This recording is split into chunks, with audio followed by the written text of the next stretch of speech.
betul-betul. Saya tak ada akaun bank, semua dah. Tak ada. Oh, memang tak ada. Tak ada, dia orang dah freeze. Kisah menyentuh hati ini sedang tular di media sosial apabila usahawan sensasi Alif Syukri tampil membantu pelakon Azhar Azmi yang dikatakan berdepan kesempitan hidup. Dalam satu siaran langsung, Alif Syukri mengejutkan ramai apabila berjaya mengumpulkan bantuan wang tunai melebihi RM35,000 untuk disalurkan kepada Azhar.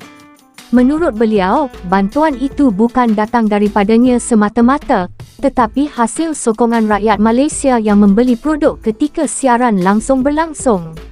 Apa yang lebih menyentuh hati, Azhar sebenarnya datang hanya untuk mencari pekerjaan. Dia memohon kerja sebagai pembungkus barang dengan gaji sekitar RM1,700 sebulan.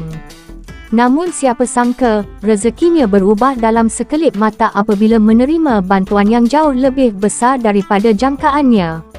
Alif turut memaklumkan bahawa dia tidak keberatan untuk mengambil Azhar bekerja di syarikatnya.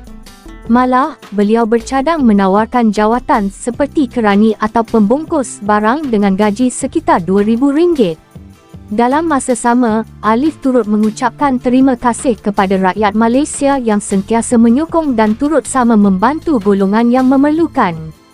Katanya, setiap pembelian yang dibuat bukan sekadar membeli produk, tetapi juga menjadi satu bentuk sumbangan kepada mereka yang memerlukan. Sementara itu, Azhar dilihat sangat terharu dan tergamam dengan bantuan yang diterimanya. Menurutnya, wang tersebut akan digunakan untuk membeli keperluan anak-anaknya.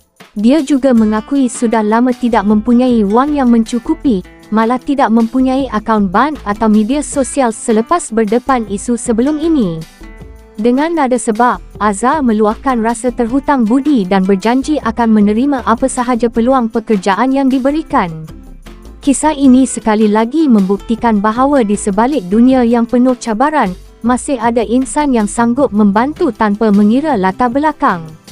Dan bagi ramai netizen, ini bukan sekadar bantuan, tetapi satu sinar harapan baru buat Azhar untuk bangkit semula dalam hidupnya. Buat live, dia datang ajak makan. Dia makan pun, dia makan nasi, jumpa ayam, macam makan lobster.